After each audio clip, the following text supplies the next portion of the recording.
That's good. Oh, there's nothing to be looking for. Haven't you finished packing yet? Not yet, sir, but I'm getting along. Well, be as quick as you can, won't you? Indeed, I will. But these things do take a bit of collecting. Well, how about his chemical apparatus? He's very particular about that, you know. He'll have packed that himself by now.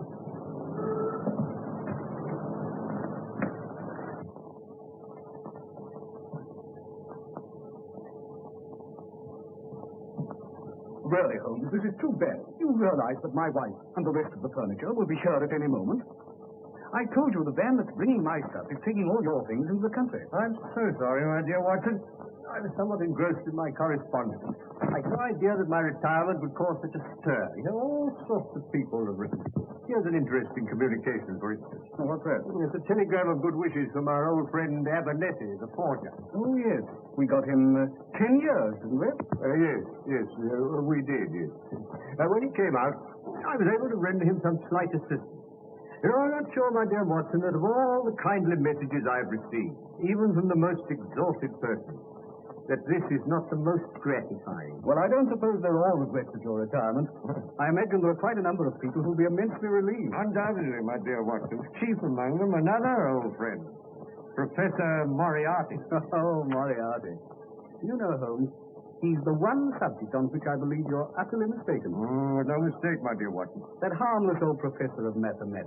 That harmless professor of mathematics, as you call him, is the brains behind the biggest criminal organization in Europe. You know, my one regret in retiring is that the police neglected to take advantage of the opportunity I gave them of arresting him. I failed to run him to earth. Well, we won't argue about it, Holmes. Well, I'd better run along and see if the van's left my place yet.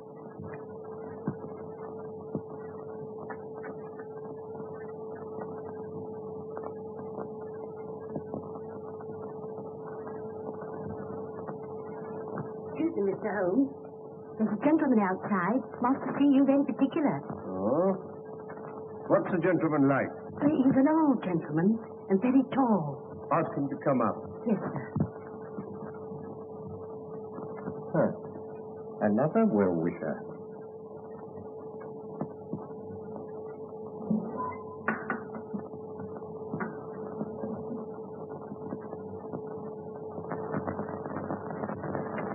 Come in, my dear Professor.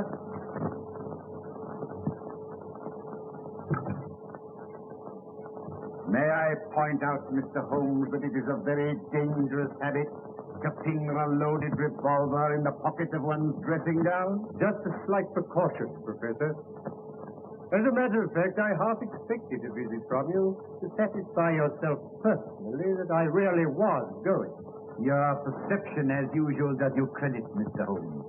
I must confess that, personally speaking, I cannot regret your intention to retire. I can well believe you, Professor. I also feel that from your own point of view, it is a very wise course. In fact, it is the only course possible. I'm afraid I don't quite follow. Do you not, Mr. Holmes? Allow me to refresh your memory.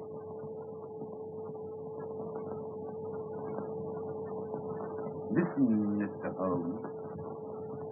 On the 4th of January last, you crossed my path. On the 23rd, you incommoded me. By the middle of February, I was very much inconvenienced by you. And at the end of March, I was seriously hampered in my plans. The situation, in fact, had become an impossible one. That was my intention. Mr. Holmes, it has been an intellectual treat with you. And I say unaffectedly, it would have been a great grief to me to have been forced to take any extreme measures. Danger happens to be part of my trade, Professor. Danger? It isn't a question of danger, but of inevitable destruction. Therefore, I say again, you are wise to retire. When you once get to the country, take my advice and stay there. And suppose I should reconsider my decision? You have my warning. I wish you a pleasant and permanent retirement.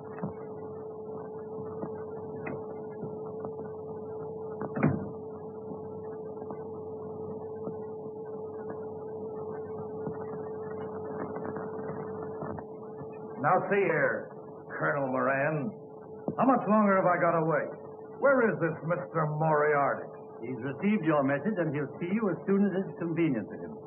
Waiting here for 3/4 of an hour. Who the devil does he think he is? If I may give you a word of advice, Mr. Balding, I should moderate your tone a little when you meet the professor. Is that so? Hey, you! Wait a minute! What devil's trick's this? No devil's trick. I only wanted to prevent your going before I had spoken to you. And who gave you the right to turn a key at me, huh? We needn't discuss that matter.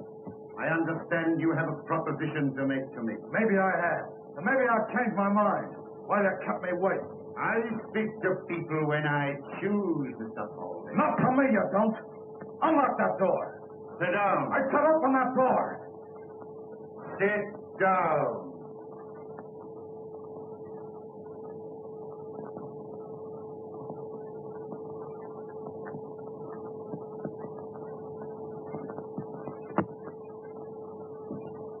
You're merely wasting time. You traveled here on a false passport, and the American police would be interested to know your whereabouts. So you will do as you're told. Okay, Mr. Moriarty. I understand you represent an American society which is anxious to remove one of its ex-members, who is now living in this country under an assumed name. That is so. And you wish the aid of my organization. What do you propose to pay? $50,000. Reasonable. Now you will tell me all you know about this man, how you traced him to England, when he arrived here, and in what part of the country he was last heard of. Colonel Moran speaking. Yes, he's interviewing the professor now. Yes, we're quite satisfied with his credentials. It's simply a question of whether the professor decides to take up the case or not. I will take up the case, Mr. Balding, on one condition. Yes? That you place yourself entirely in my hands. Carry out my instructions implicitly and obey my slightest order without question. Very well. Good. You will now return to your hotel. You will make no move whatever until you hear from me. When's that likely to be? It may be a week. It may be a month. Rest assured you will hear from me. When I am ready, your orders will be delivered by hand. You understand? Yeah, I get you. Very well. You will now find the door open. Good day. Okay. I'm relying on you, Professor. Oh, by the way, don't forget...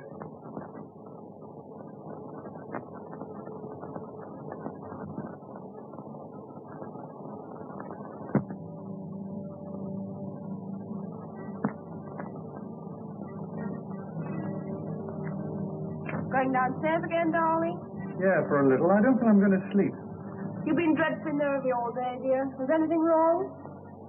No, dear, nothing. I just don't feel I'm going to sleep, that's all. I see.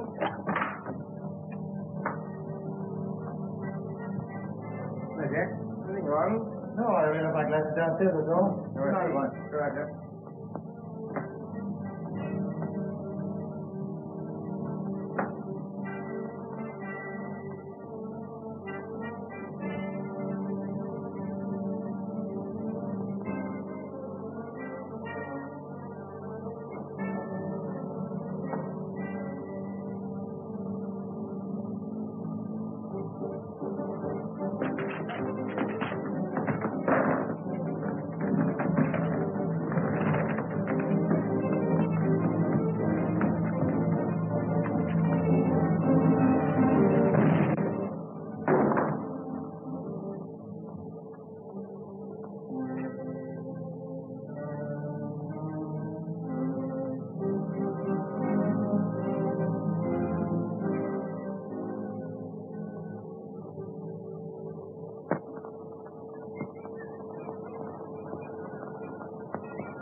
Excuse me, Mr. Holmes.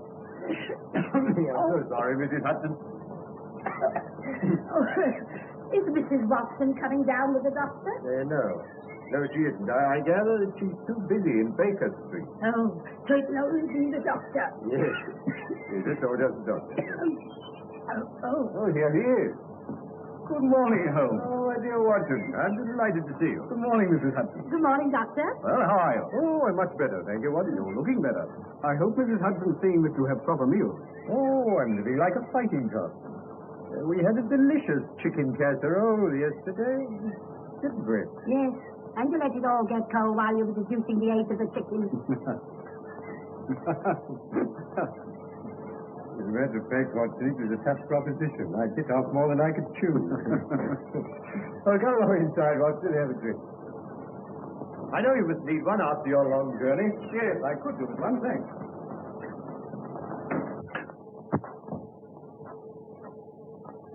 Oh, this is very nice, Holmes. No, help yourself, Watson. Thanks. It's sulfuric acid. You're developing a curious sense of humor, Watson. So, how's all that? Well, you settled in comfortably in Baker Street? As far as I can see, we are, but Mrs. Watson doesn't seem to think so. Oh. No, you've been moving things about a bit. Yes. You moved your shaving mirror over to the fireplace. Yes, that's right. My wife has a dressing table where we used to have. How do you know? My dear Watson, you're a man of precise habits and considerable regard for your personal appearance. It is observed that whilst the right-hand side of your face is closely shaved, the further we get to the left, the more careless your shaving appears. Till we come to the angle of the jaw, where it is positively slovenly. I deduce, therefore, that you placed your shaving mirror where the light strikes on the right side of the face. The bed must obviously be across the end of the room, therefore the fireplace is the only place left which could produce that result. Amazing, Holmes. Elementary, my dear Watson. Elementary. Oh, by the way, I've got a letter for you. Oh, thanks very much. Hello. This is interesting. No? This is a letter from Porlock. Well, who's Porlock? Well, it's rather difficult to say. It's a gentleman of many aliases. It wouldn't be of any importance except for the fact that he's one of Moriarty's creatures. Oh, I see, Moriarty. A link in the chain. It's a good way down the chain. Not a very good link.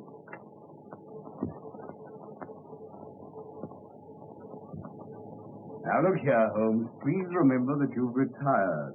Twice he sent me advance information that has enabled me to prevent a crime. Whether it was his conscience that made him do it, or a £10 note sent to him by devious measures, I've never discovered. What do you make of that, Watson? I don't want to make anything of it. Put it in the waste paper basket, as it was done. My dear Watson, I'm willing to put anything in the waste paper basket if I can do so with a clear conscience. I might never forgive myself if I did so in this case. What do you mean? I mean that something sinister is afoot, Watson. Just cast your eye over there. Obviously in cipher. How true, Watson, how true. I'm glad you spotted it. Yes, there's only one word, Bolston. And then there's a series of numbers that obviously represent other words. Probably taken from some book. Now, the point is, what book? Well, why doesn't the fool tell you? Oh, my dear Watson, send the key of the cipher in the same envelope as the cipher itself. Oh, no, my dear fellow, the key will probably follow in another envelope. And meanwhile, it might be instructive if we try to decipher this ourselves. Now, the cipher message begins with the number 534. Mm-hmm. Well, that's probably page 534. So we've got a large book. The next line is C2. What do you make of that, Watson? Chapter 2, of course. Well, hardly that, Mr. Watson. What size book would it be if Chapter 2 were on page 534? Well, column length. Brilliant, Watson, brilliant. Really, you're scintillating this morning.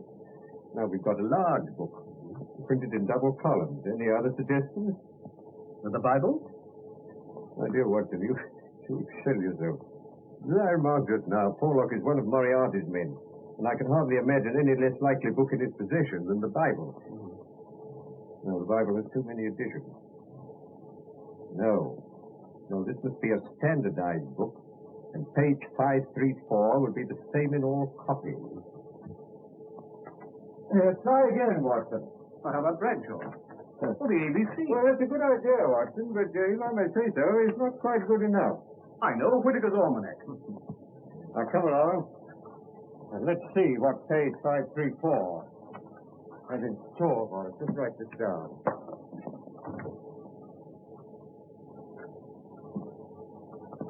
Danger?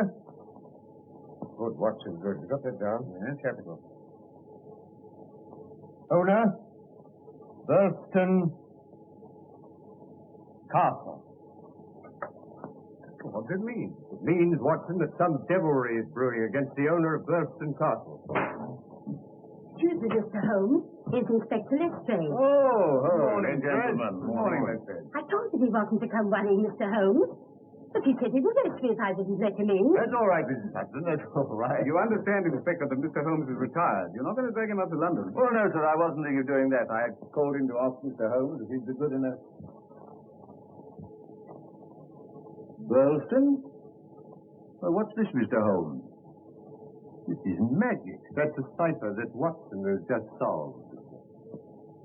Well, what's the matter, Inspector? Matter only that Mr. Douglas of Burlstone Castle was horribly murdered last night. What? Shot. Face completely blown away. The Porlock's message came too late. Porlock? Who's Porlock? And how can he prophesy murder? Camberwell postmark. Well, that doesn't tell us much. It tells you as much as you'll ever know, Inspector. I used to send him money to the Camberwell post office. Didn't you find out who called for it? No. No, I promised not to try and chase him. I gather he was of a rather shy, no, not to say retiring disposition. Well, we can't waste any more time. Will you come over to Burlstone with me, Mr. Holmes? On the way, I'll tell you all I know. We're not going far, then. About 20 miles. You'll be back for lunch. I forbid it. I'd sooner go myself than let you go. Excitement's bad for you. I appeal to you, Inspector. He really ought not to go. My dear Watson, I appreciate your thought of it. I wouldn't dream of going if I were not convinced that Moriarty is behind all this. Not your Professor Moriarty? Yes, Lestrade, Professor Moriarty. My dear Mr. Holmes, you're beginning to see his hand in everything. Porlock is one of Moriarty's men. Now, look here, Lestrade, I'll bet you my new beehive to your old bowler hat that you'll find that Moriarty is behind this Burlston affair. All right, I'll take you. Good. This mistake well back into the past, Watson. I suggest these are the remains of the old outer fortifications. Yes, obviously. Well, I suggest, Mr. Holmes, that we should do better to go inside and view the scene of the tragedy. My dear Lestrade, I always think it wise to get one's bearings before proceeding into deeper waters. My dear Watson, what kind of a tree is it that comes to maturity and blossoms in water? No. This water is a recent addition. Makes it much more difficult to get out of the window. Yes, Watson. Or to get in. Possibly Mr. Douglas anticipated this crime. Inspector Griffith. This is Mr. Sherlock Holmes. How do you do, sir? How do you do? Oh, this is my friend, Dr. Watson. How do you do? How do you do? Well, shall we get in? By all means, Inspector. This is what it was done with, Mr. Holmes. I found it lying just there. There was no signs of a struggle except the peculiar position of that chair. Tell me, who else besides Mr. Douglas was in the house at the time of the tragedy? Mrs. Douglas and Mr. Cecil Barker, a friend of the family. Here you are, Mr. Holmes. These are dreadful injuries. Must have been at point-blank range. Whoever did this didn't intend to miss. Well, one could hardly miss with a sawn-off shotgun. American, Pennsylvania Small Arms Company. You'll observe that the triggers are wired together. We got both barrels at once. What do you make of this card, Mr. Holmes? ZZ341. It's found pinned to the body. Rough cardboard. It's not written in this room. See, this was done with a broad nib. These are fine. What does it mean, Holmes? You say the drawbridge is raised every evening? Yes, about sunset. And the tragedy occurred about 11:30. Yes. Obviously suicide. We thought that at first, sir. You've observed, of course, that someone has been hiding here. There are distinct marks of muddy boots.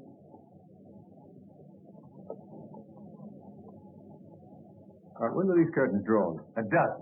So the men must have got in after the curtains were drawn and before the bridge was raised. Yes, but I observed when I arrived that the moat doesn't extend right round the castle. The ruined tower at the end of the building is accessible without crossing the drawbridge. Yes, but the only way from the tower to this part of the house is through this solid oak door, which is always kept locked.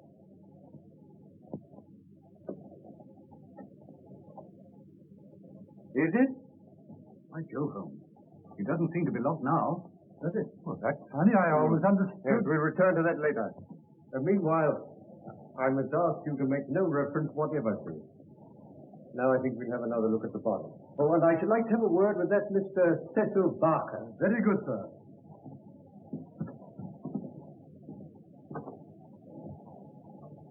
What do you make of this curious mark on Douglas's forearm, Holmes? Do you think it's a sign of some secret society? How would you say that was done, Watson? It isn't tattooing. No, it's a brand. It's been done with a red-hot iron. Very painful. Mr. Barker, this is Mr. Sherlock Holmes. How do you do?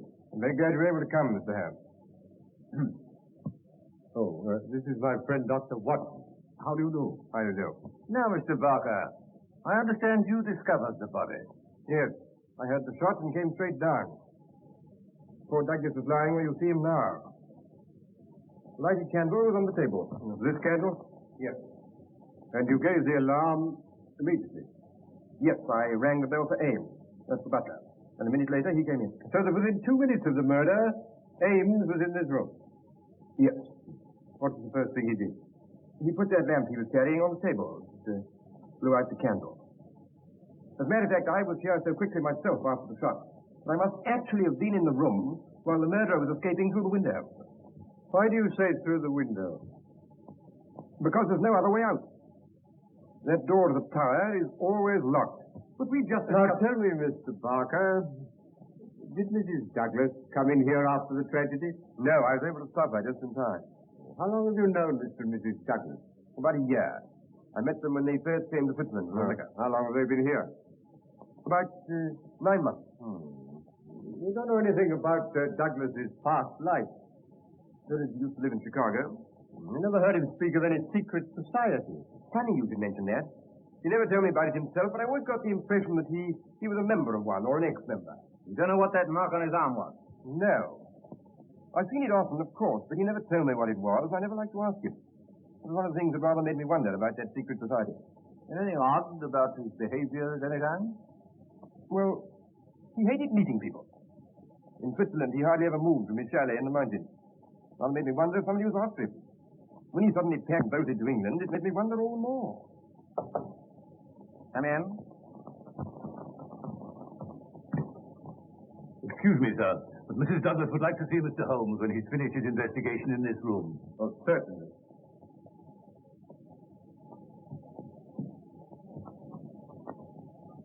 Mr. Barker, would you be good enough to tell Mrs. Douglas that I'll be with her in a minute? Oh, Ames? Yes, sir. As you're here, you may as well answer a few questions. Very good, sir. Regarding the tragedy, did you hear the report of the gun? No, sir. You know what these old houses are. Walls are a mile thick. Now, Ames. Yes, sir. When you entered the room, this candle was alight, I understand. Yes, sir. Where would Mr. Douglas have got it from? His bedroom, sir. I had orders to see that one was always on his bedside table. And you put this one there yourself? Yes, sir. I remember he told me his old one had burned right down, so I put in a new one. Oh, it was a new one? Yes, sir. It hasn't been relit since the tragedy? No, sir. I'll vouch for that, sir. Ah.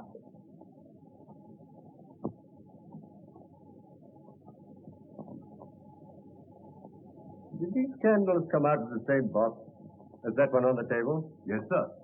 Yes. Yes, thank you. Have there been any strangers about the place lately? No, sir. Oh, wait a minute. An old gentleman did call a little while back to look over the ruined part. We often have people come to see that. It dates from the Norman Conquest. That's right. Right. Well, there's nothing more that you can tell me, Ed? No, sir. I can't make head or tail of the whole thing. Fairly beats me. And the wedding ring being missing, too. Wedding ring? Didn't Mr. Barker tell you? Not a word. What about the wedding ring? The master always wore a plain gold wedding ring under the one with the rough gold nugget on it. Under? Yes, sir. I never saw him without it. And for the murderer to take that and leave the other seems so strange, doesn't it? Yes. Yes. Oh, there's just one more question, Abe.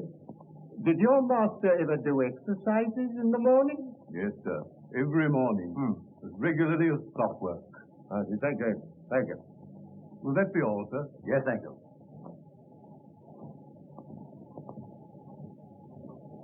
Well, Mr. Holmes, the most important point so far is that obviously this has something to do with the secret society. On the contrary, my dear Lestrade, I suggest that the most important point so far is that Mr. Douglas did exercises every morning. You can't be serious, Mr. Holmes. Mark you, I don't mind you asking all these questions about exercises and candles, but I can't see how they help to clear up what we're investigating. I told Mrs. Douglas and Mr. Holmes will see her. Thank you. Now, I'd like to ask you one or two questions, if you don't mind. Yes, pleasure. Did you know Mrs. Douglas before her marriage? No. But you've seen a good deal of her since. What are you suggesting? You've seen a good deal of him. I'm not suggesting anything. I'm here to get facts. Did Mr. Douglas entirely approve of your friendship with his wife? I refuse to answer. I suppose you realize that your refusal indicates that you've something to hide? I've got nothing to hide. I can't help what it indicates to you. Now, look here, sir. It won't do any good to adopt that attitude. All right, I'm sorry. I know you're only doing your duty. As a matter of fact, I may as well tell you. Poor Douglas did have one fault, and that was jealousy. He liked my being here, but if that's Mrs. Douglas, and I had too much to say to each other, he used to go off the deep end and say the wildest things. But I assure you that no man ever had a more faithful wife than Etty or a more loyal friend than I. No doubt. Still, the fact that his wedding ring is missing rather suggests that the marriage and the tragedy were in some way connected. I've no idea what it suggests. If you're insinuating there's anything between me and Mrs. Douglas, you're on the wrong track, that's all. I don't think I've anything more to say to you. Any more questions, Mr. Holmes? Not at the moment, let's say no. It immensely adds to the zest of an investigation when one is in conscious sympathy with the historical atmosphere of one's surroundings. May I commend this little book to your attention? History of Burleston? Huh. I've got something better to do than to read that sort of stuff. Well, that's pity, Lestrade. It's a pity because you see here that this castle was erected in the 5th year of the reign of James I. And there are various associations of interest connected with this ancient building. I don't doubt it, but that's got nothing to do with us. Breadth of view, my dear Lestrade, is one of the essentials of our profession. Yes, well, as you don't seem to agree with me, perhaps we'd better go and see Mrs. Douglas. That's better. I'll show you the way. You can remove the body. Very good, sir.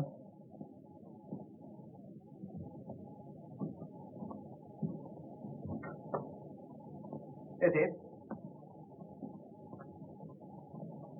You've met Inspector Lestrade. This is Mr. Sherlock Holmes. How do you do, Mr. Holmes? How do you do? Well, may I present my friend, Dr. Watson? How do you do? It was good of you to come, Mr. Holmes. Not at all. I hope I may be of service to you. Won't you make yourselves comfortable? Well, I think I shall leave you now. If you want me, I shall be in the garden.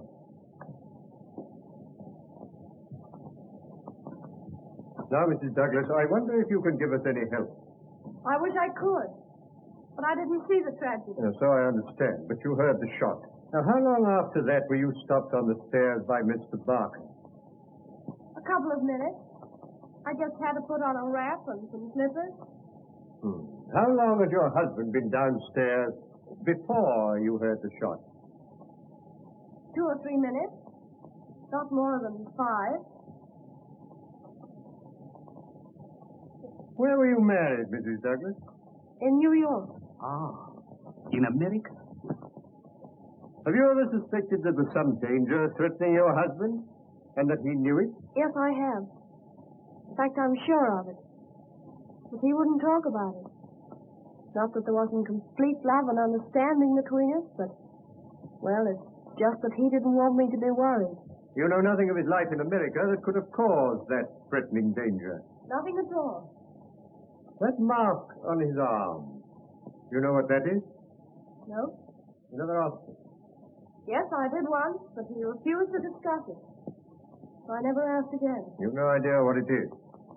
None whatsoever. Can't you suggest anything? Mrs. Douglas, I suggest that you tell me the truth. Mr. Holmes! You know perfectly well what that mark is. You couldn't possibly have lived in America without knowing. That mark is the brand of the Scowrers. Scowrers? Yes, an American secret society which terrorized the coal districts of Vermissa, and which was broken up some years ago. Well, I'm bound to admit, Holmes, I've never heard of them. Now, I can well believe that, Watson, but I can't believe that Mrs. Douglas has never heard of the Scowrers, because her husband was one. All right, Mr. Holmes. I'll tell you the truth. I think that will be the wisest course. I'll tell you the story of Vermissa Valley, the Valley of Fear. 2 years ago, I lived at Vermissa with my father. We used to take in boarders occasionally. And one evening, I went down to the depot to collect a package. And I met a young man who'd just come off the train. His name was Murdoch, and he was looking for lodging. The minute I set eyes on him, I knew he was the one man in the world for me. I told him about our place, and he said he'd call later. That evening, when I was clearing away supper, I heard a knock at the door.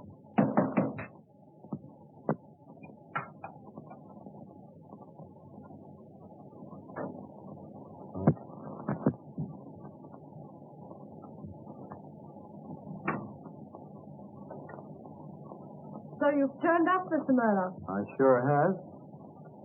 I try to make it a habit to keep my word.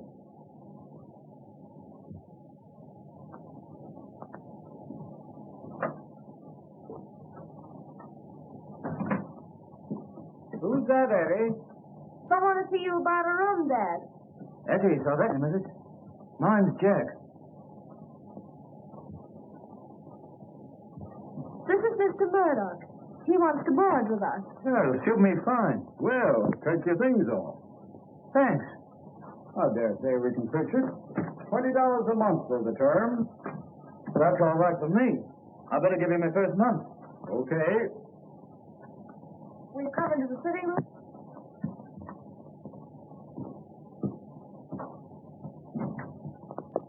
Well, this looks pretty good to me. Won't you sit down? You know, I don't think I'm going to feel homesick. Oh, we'll try to make you comfortable. Don't you worry, Eddie. This is going to be more like home than any place I've been in since I come to the States. Oh, you're not American then? No, as a matter of fact, I was born in England, but I've been here the best part of my life. Oh.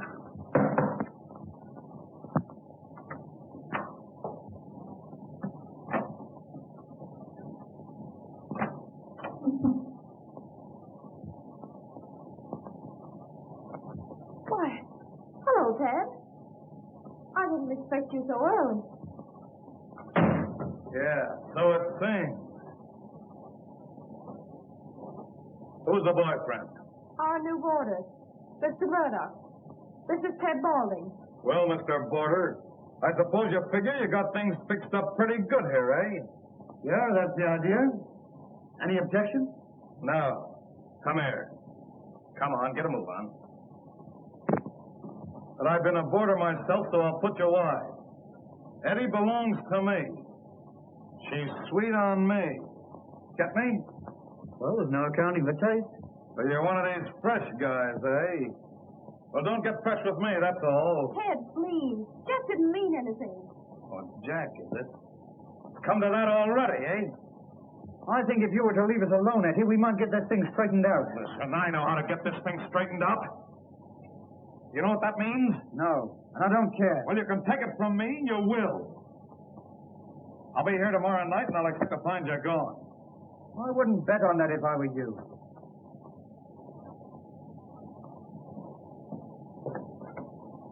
You'll be sorry you ever came here before I'm through with you. Why, you're not going, Ted?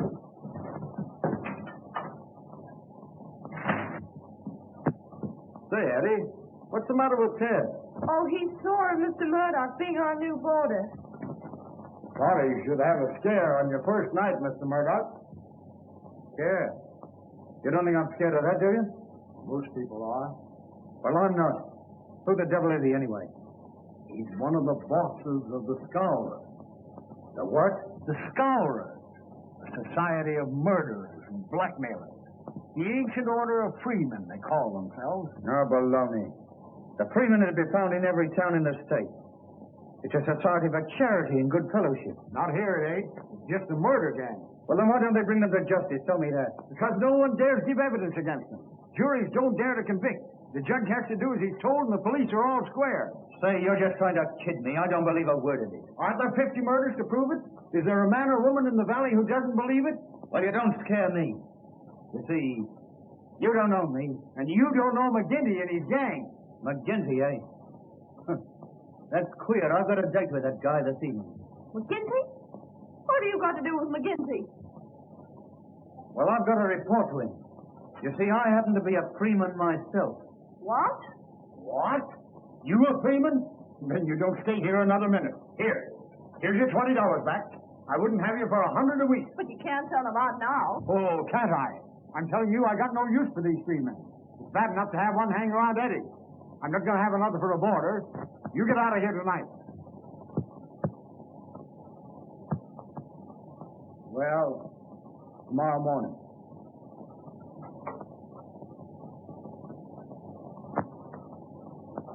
I'm sorry.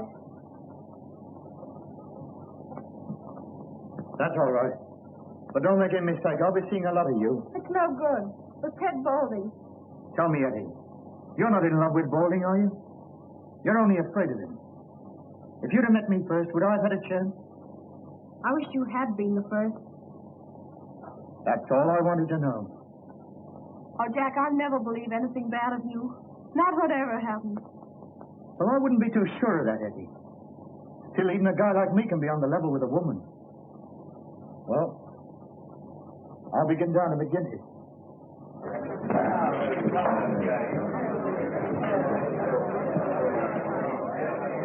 Whiskey. Well, stranger, I don't seem to call your face to mind. No, I'm new here, McGinty. Counselor McGinty to you. Well, I'm sorry, Counselor. I was told to come here by Brother Scanlon, assembling 341 for Mrs. I drink to your health and I'm better acquainted. Oh, it's like that, is it, Mr. Murdoch. I shall have to look a bit closer into this, Mr. Murdoch. We don't take people on trust in these parts. There's some little talk in private. Yeah. You mind stepping through that door there?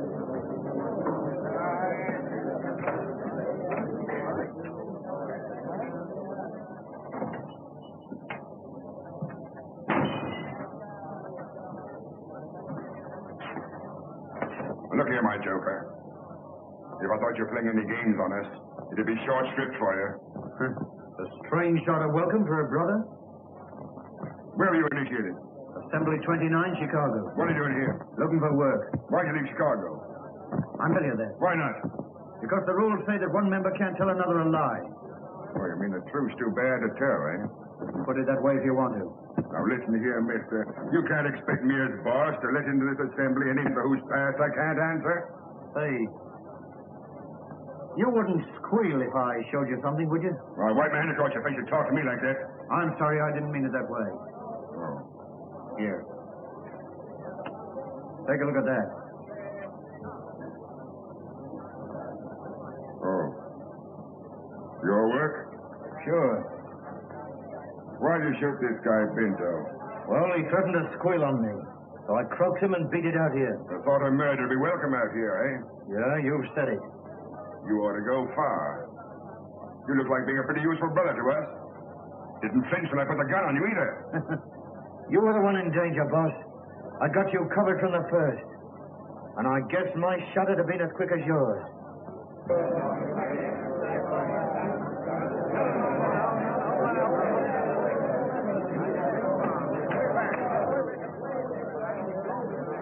So you got here first, did you?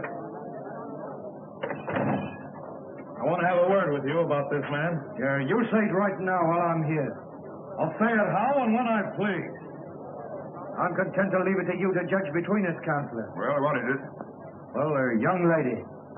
I think she's free to choose for herself. Is she? As between members of the Assembly, I should say she was. Well, that's your ruling, is it? Yes, it is. Were you thinking of disputing it? You'd back a newcomer against me, would you? Well, you're not boss for life, Jack McGinty. And let me tell you this. When it comes to the Bolton... You've been asking for it a long time, Baldy. Now you've got it. I've got nothing against you, boss. All right. Now, we can't have bad blood between brothers. Go along in the bar, and I'll buy about the drink.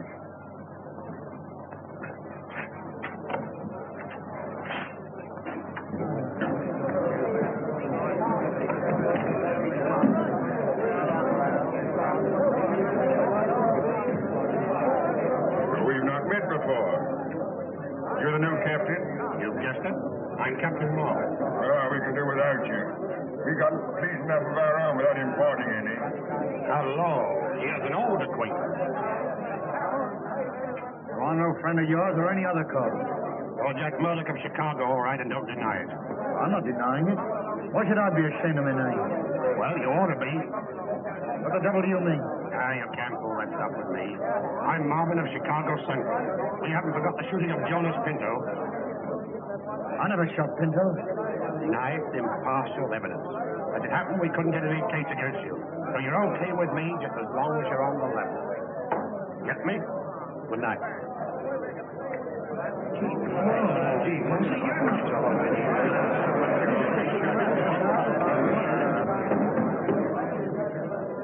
Well, boys, here's a new brother from Chicago. We'll just have drinks all round, and then we'll swear him well and truly into the Assembly. We got a special initiation here in Vermissa Valley, and you can't be one of us till you've been through it. That's okay with me.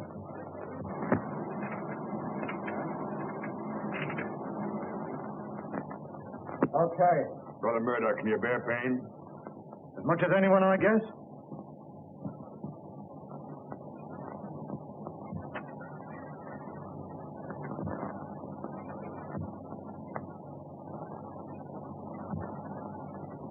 Well done, brother. Now, one last word. You'll obey my rulings at all times, and the penalty for breach of faith is inevitable death. I understand. Well, boys, we must get to the business of the evening.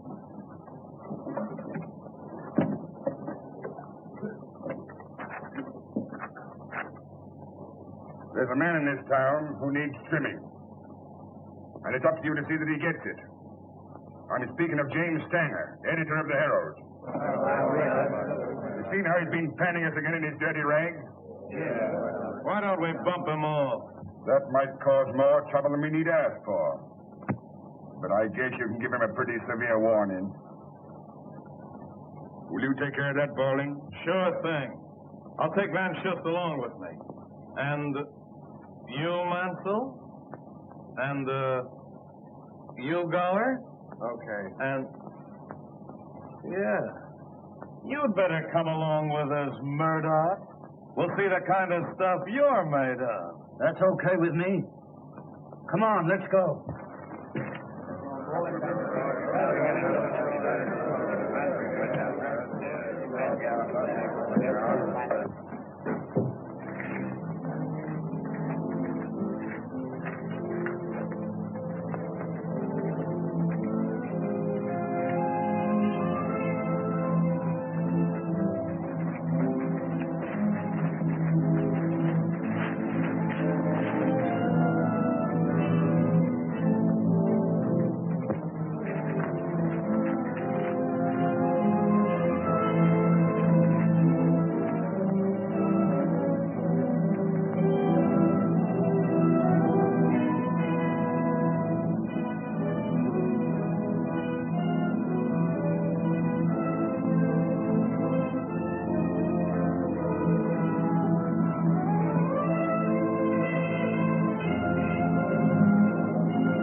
carry on. He didn't hear this we want. Turn back or I'll blow up this up.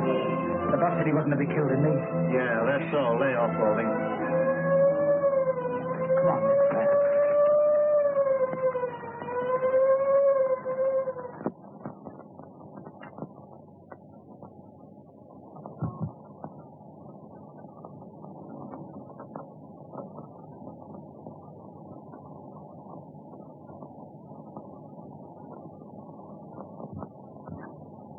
Oh.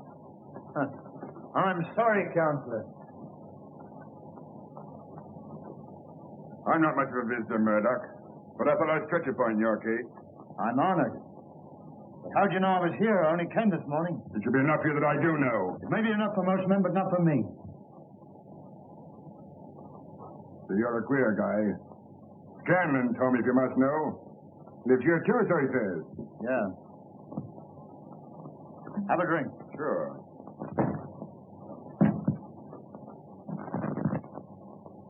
I thought you'd be getting into trouble, cooking Murdoch of Chicago. He's a friend of mine, and I'll answer for his conduct. Well, what am I being accused of? Beating up old Stanger of the Herald last night. Not your fault, it isn't a murder charge. Say, I can bring a dozen men to prove he was playing poker with me. You'll not be able to hold him, Captain Marvin. I wouldn't bet on that. Take him away, boys. Any funny business, shoot him.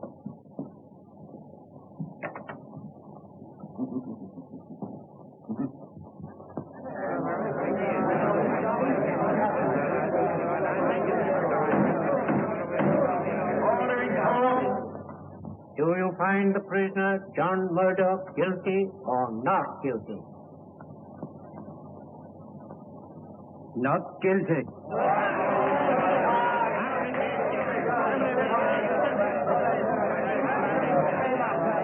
Court adjourned.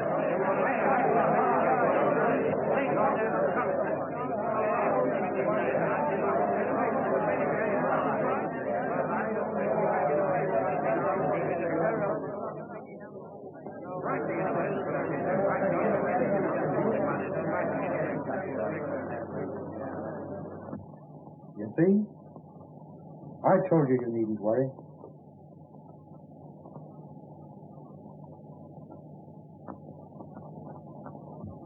You see, Mr. Holmes, I'd fallen desperately in love with Murdoch by this time.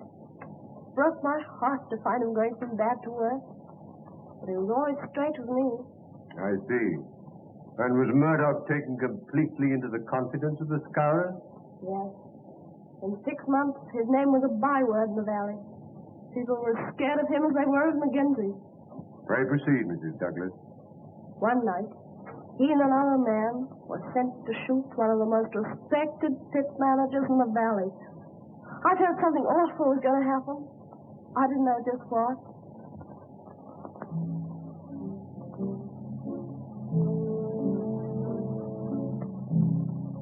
Tell the boys to scram. Okay, boy. Now then, Balding. As soon as we get this going, you come back to these bushes and cover the door. Uh-huh. He's got to come out when he finds the place alight. And where are you going? Don't be a sap. I've got to cover the back, haven't I? Come on, let's go. Okay.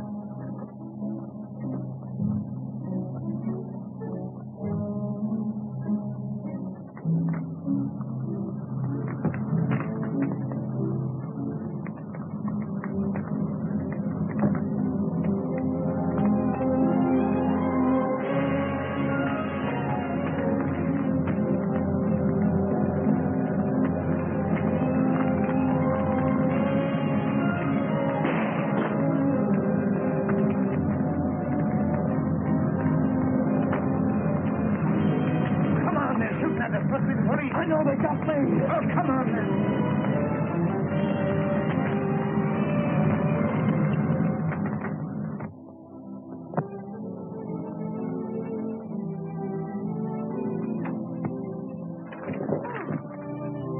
I'm sorry, Eddie. I didn't hear you come in. What's the matter, Jack? Why are you so scared of me? I'm not scared, honey. I was just thinking of other things, that's all. Oh, no, it's more than that. Let me see the letter you were writing. A letter? Yeah, the one you're trying to hide from me. No, I can't do that. It's secret. It's the business of the society. You know, when you come in, I thought you might have been a detective. Oh, Jack, can't you give it up? That's what I've come to ask you. I heard about last night. Can't we get away from this terrible place, this valley of fear? No, I can't do that right now. They'd never let me get away knowing as much about them as I do. Still, maybe in 6 months' time I could find a way. 6 months? Is that a promise? Perhaps 8 months. Anyway, within the year. Oh, darling. You see, I felt happier after his promise. Did he keep his promise? Did you leave in 6 months? It wasn't a matter of months, Mr. Holmes, but hours. That same afternoon, I was just going upstairs when I heard someone come to the door.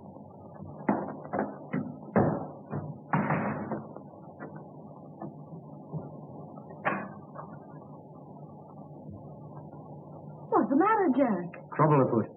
Police? Yeah. A Pilkington detective. Yeah, that don't mean anything to you, I know, but I'm too deep in this thing. I've got to get out. Tonight. And you want me to come with you? Yeah.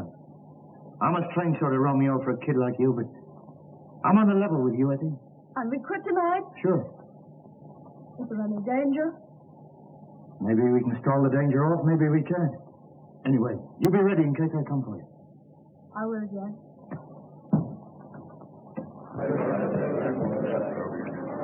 Boss, I've got some bad news. What sort of bad news? Well, I can't tell you in public, but let me collect a few of the boys and go into your room and discuss it. Okay, carry on. Orlean, Cormac, you go. Guard. Mansell, come into the boss's room, will you? Yeah, and you too, Willoughby. Okay.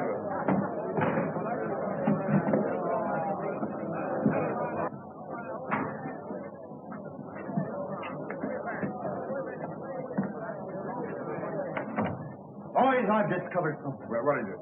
There's a fellow called Bertie Edwards among us. Well, he's a Pilkington detective, and he's collecting evidence against us that'll send us all to the gallows. You sure of this? Yeah, you can take it from me, but I'll give you the details later. Anyone know this guy by sight? Sure, I do.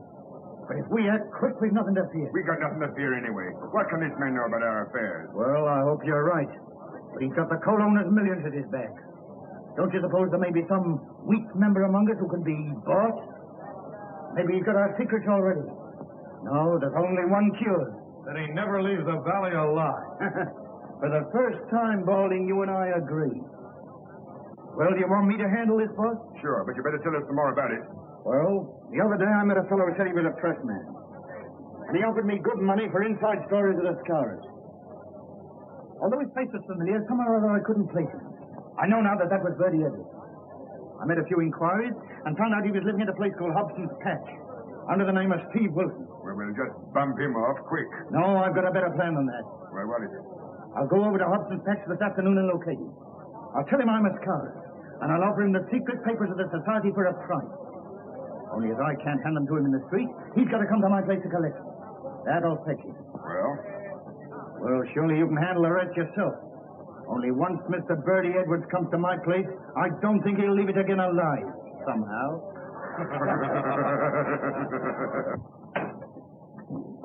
Oh. Well, he's coming. Good. Come right in, make yourself at home, boys.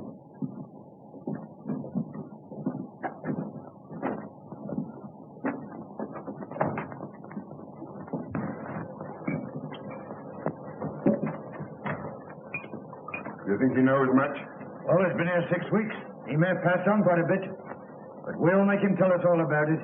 We'll have the truth out of Mr. Bertie Edwards if he has to cut his heart out to get it.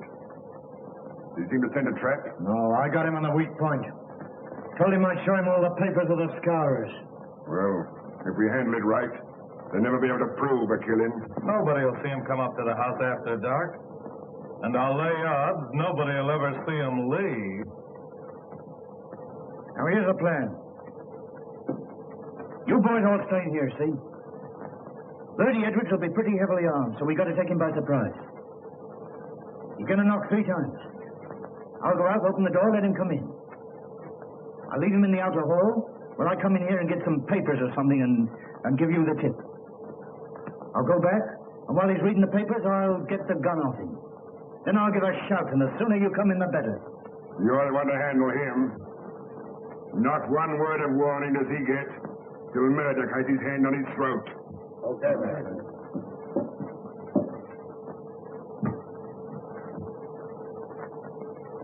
Pity you haven't got shutters on your windows. Don't you worry, we won't be spied on. Perhaps he won't come. He's as eager to come as you are to see him. He may be here any minute. Now keep quiet. Not a movement till I give you the sign.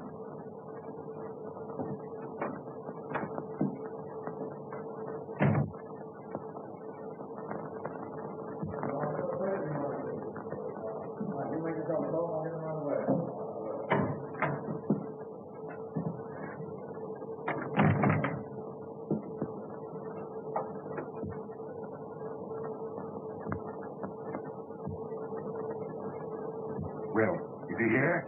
Is Bertie Edwards here? Yeah, he's here all right. I am Bertie Edwards. I'll get you for this, you rotten cow.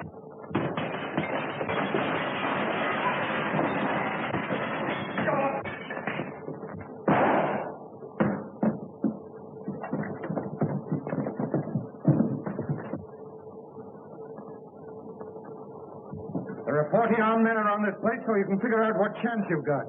You dirty, stinking double-crosser. There's something I'd like to say to you fellas before we part. Next time we meet, you'll all be in the dark. Well, I can put my cards on the table at last. I am Bertie Edwards of Bookerton. I played a pretty dangerous game in breaking up your gang. And no one knew I was playing it except Captain Marvin here and my employers. You think the game's all over, don't you, Mr. Clever Guy? Well, let me tell you this. You'll be hunted down whatever you go to. The scourge will get you even if you go to China. Yeah? Well, I'll take a chance on that. You all fell for my supposed criminal record, just as I thought you would. I've stopped as many crimes as possible. How many times have you fellas been to get your man and found he's gone to someplace else? Well, that was my doing. Yeah, and that was my doing, too. Only I was just too late to save a man's life. But when I found the secret was coming out, well, I got to act quick. And so I'm able to hand over to Captain Marvin the worst gang of murderers this country has ever known. Handpicked by me. I told you when you joined us, the penalty for breach of trust is inevitable death. And you'll find that's true. Take him away, boys. Well, Bertie, the boss will be pleased. You sure got results. Yeah, but I wouldn't go through all this again for all the money in the States. That's the whole story, Mr. Holmes. McGinty and a dozen others went to the gallows. And Ted Balding, one of the very worst, got off with life imprisonment. And do you think this is Balding's work? Obviously. Obvious. I'm certain of it, too. We wandered around and finally settled in Switzerland. And then one day my husband got a cable saying that Balding had broken jail and was believed to be in Europe. My husband must have got wind of something because we packed up in a few hours. And now... I see. McGinty proved himself to be right. Yes. Oh, Mr. Holmes, if you'll pardon me, I'll go and get some fresh air. This has all been terribly upsetting. Naturally, Mrs. Douglas.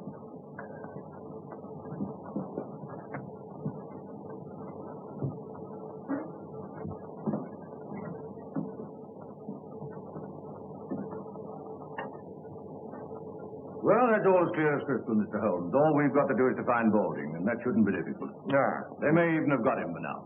Well, I'm going to slip over to the station for a few minutes. I suppose you won't be leaving just yet a while. No. With your permission, no, not yet. That's all right. I'm afraid you've lost your beehive, Mr. Holmes. Nevertheless, you'll oblige me by taking care of that bowler hat of yours, Lister.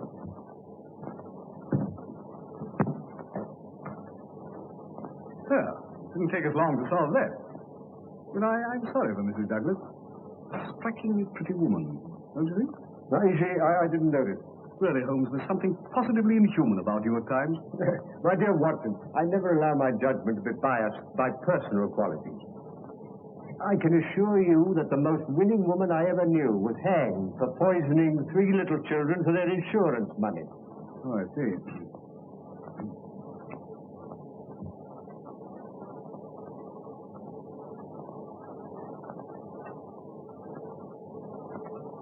Oh, Aim? Yes, sir.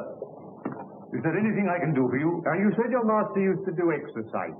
Did he use dumbbells? Yes, sir. 1 or 2? 2, of course.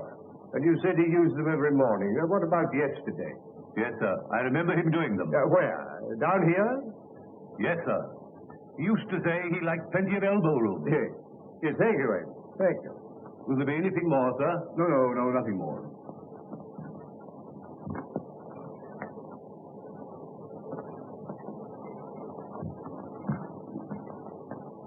Seriously, Holmes, this is all very simple. What's to prevent our going home to lunch? Only that I'm rather concerned about the missing dumbbell, Watson. Dumbbell? Yes. Yes, I'm not referring to the good Lestrade, whom I'm aware has gone to the station, but to the equally solid article used for developing the muscles. One usually looks for them in pairs, my dear Watson. I can only account for one. Now, this is by no means a simple case. What complicates it still more is where does Moriarty come in? He doesn't. Balding murdered Douglas, and it's Lestrade's job to find him. My dear Watson, you appear to have forgotten that only this morning we decoded a message from one of Moriarty's men foretelling this tragedy. Oh, yes, of course. Yes, so we did. Well, what's the next step, Holmes? You can lend me your umbrella. Umbrella? Yes. But it's not raining.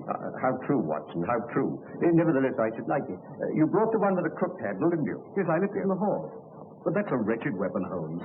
Take my revolver. No, my dear fellow. There's no danger. If there were, I'd ask for your help. No, I'm not thinking of doing any shooting, Watson. Just a little fishing. Fishing? Yes. Yes, I want to see what the moat has to offer us. Oh, I see. Fishing.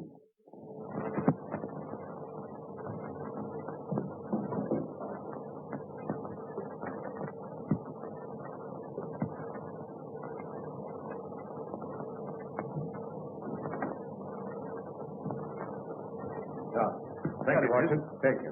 Oh, by the way, where did Mrs. Douglas go when she left us? To the bottom of the garden. I saw her from the window. She was heading straight for the pergola. As I thought, Watson, she's probably talking things over with Barker. Now, look here, Watson. I want to be sure they don't come back to the house for a few minutes. Will you, like a good fellow, keep an eye on them and let me know if they make any sign of moving? Yes, certainly. I wanted to offer her a word of sympathy.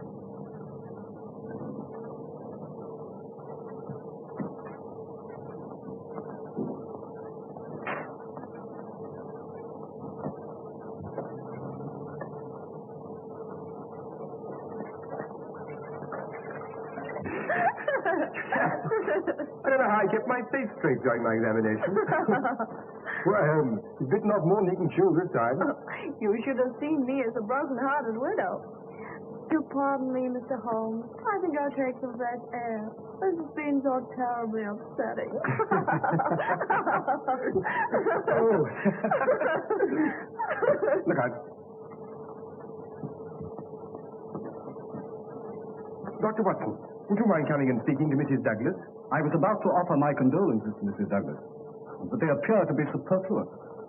As a matter of fact, she wants to ask you something. Yes. I feel the gravity of the situation calls for some explanation.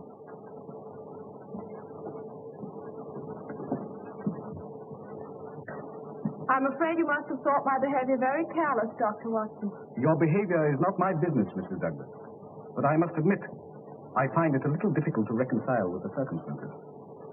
What did you want to ask me? If I was to tell Mr. Holmes something in confidence, would he tell the police? I can't answer that. In other words, is Mr. Holmes working with the police or on his own? That I can't answer. Well, could he get rid of the police? Tell him he was satisfied and send him away? Certainly not. Mr. Holmes is an independent investigator, but I feel certain that he would withhold nothing from the officials that might help to bring the criminals to justice. If you require any further information, I refer you to Mr. Holmes.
I'm bound to admit, Holmes, I agree with you.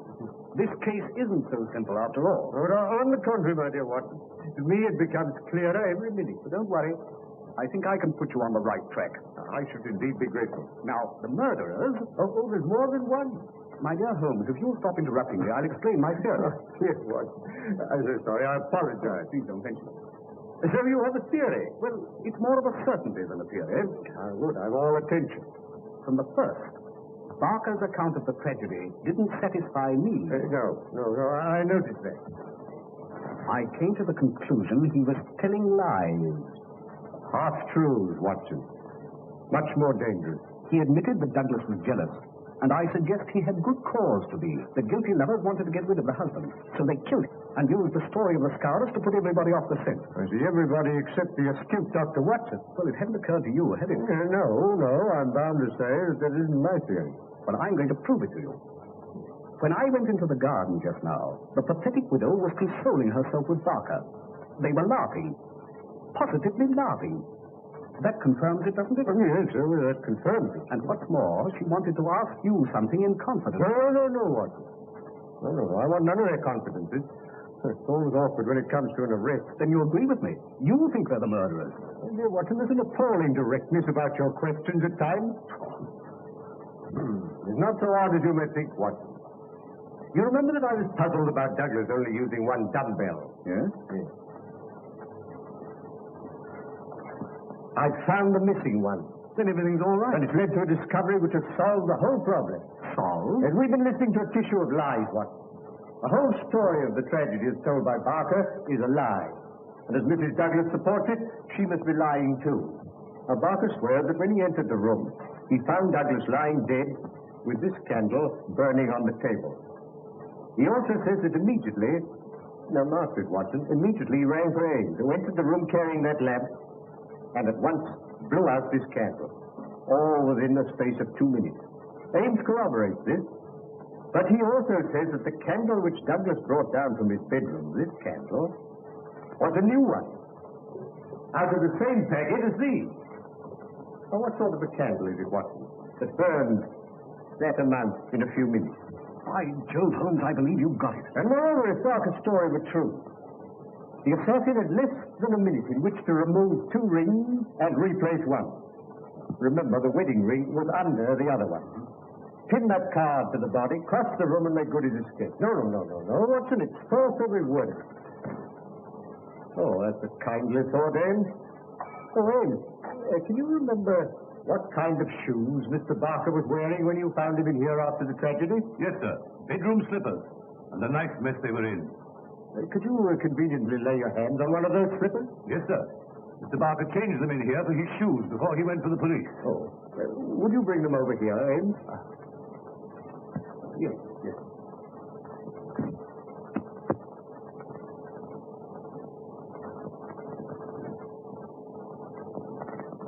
Here they are, sir. Thank you. You needn't wait.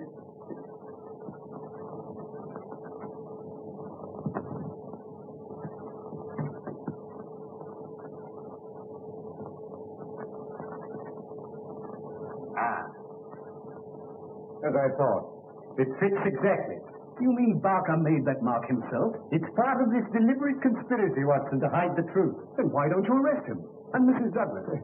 My dear Watson, if you asked the good Lestrade, I think he would. No, Watson. These are only small figures in the drama. The principal players you will meet tonight. Where? Here? Pass through that door. In the ruined tower of Burstone Castle. Oh, I see.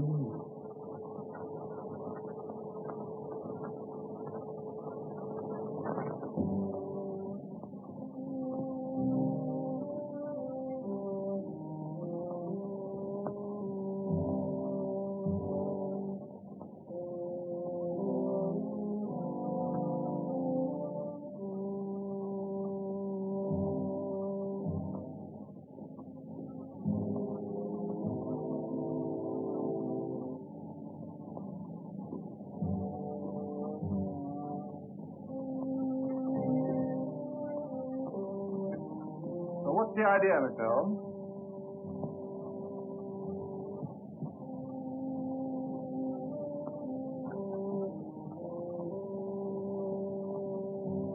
Come out, Mr. Douglas. Douglas? Well, what on earth are you talking?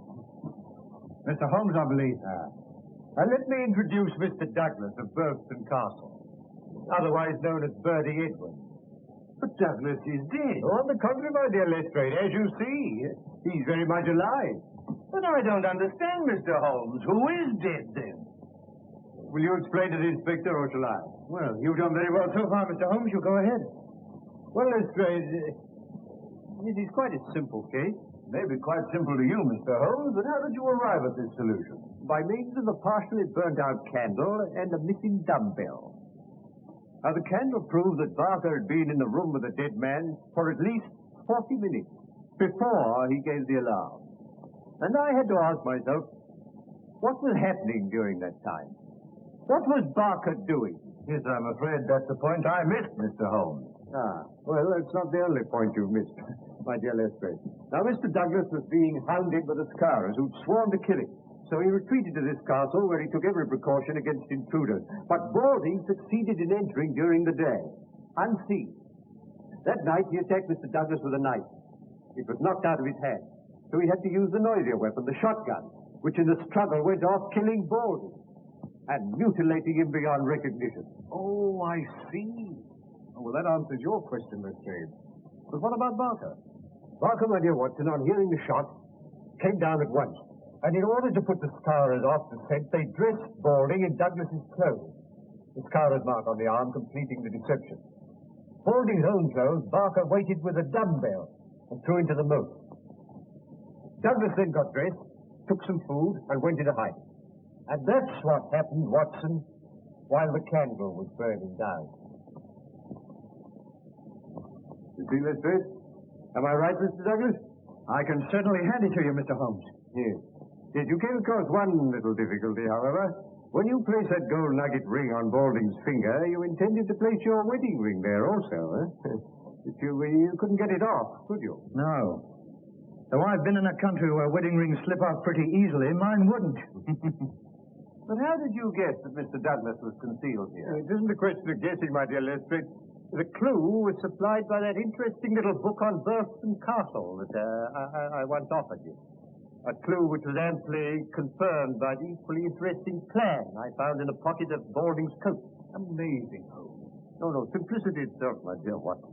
Well, now that the case is complete, I suggest we go over to the house and discuss Mr. Douglas's position. No, you're too hasty, Lestrade. I haven't yet introduced you to the principal figure in this drama, the brains behind it all. Not your Professor Moriarty, surely. Moriarty? Well, who's he? My friend Dr. Watson will tell you later. Come, gentlemen, we must lose no time.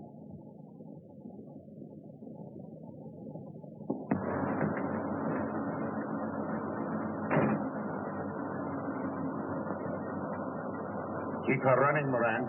I'll bring Balding back in 5 minutes.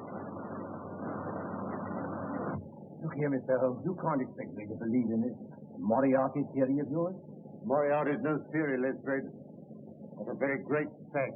Oh, well, we owe you a good deal. I suppose I must humor you. The catching of Moriarty will be the triumph of Sherlock Holmes.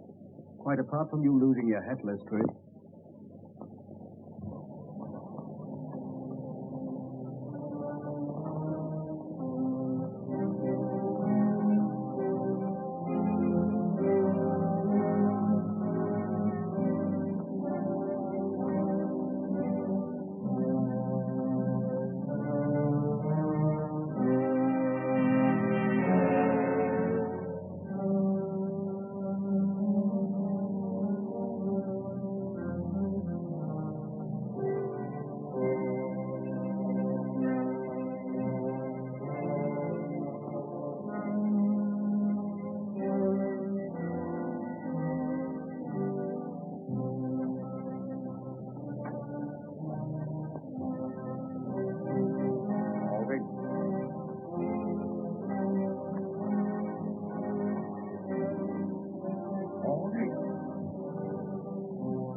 Balding failed to carry out your instructions, Professor. Oh, you're in this, are you, Holmes? Well, I warned you.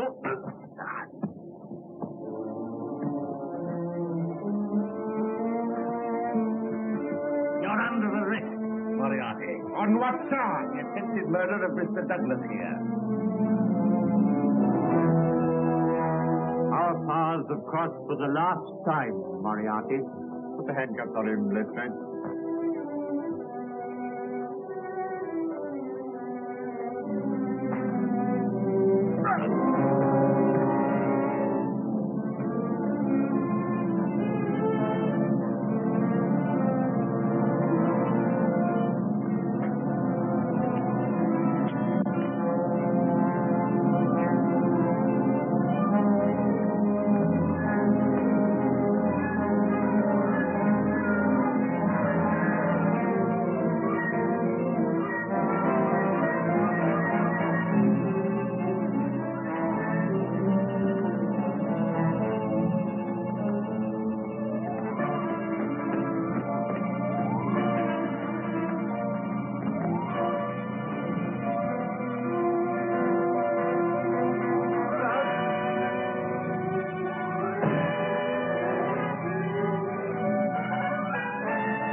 It's a long drop. Yes. Yes, it's rather more than that required by law, I fancy, my dear Watson, but equally effective.